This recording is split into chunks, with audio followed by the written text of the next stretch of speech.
2019-cu ildə mən bu TikTok şəbəkəsindəyim. Heç kim deyə bilməz ki, Tərlan xalqa qarşı hörmətsizlik eləyib. Heç kim deyə bilməz.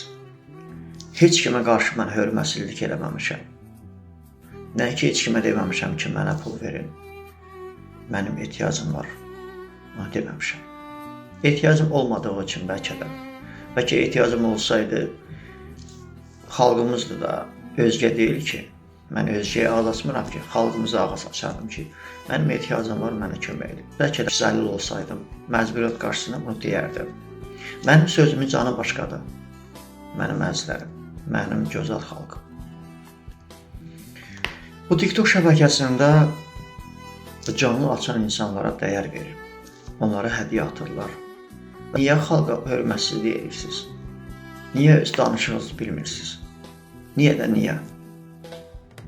Sizi kim vadar edib bu hərəkətləri eləyəsiniz? Sizləri kim vadar edib ki, canlı yayımda ağzına gələn danışasınız? Kim vadar edib? 3 gün ondan öncə liftdə mən TikToka baxırdım. Mən biabır oldum ailənin yanında.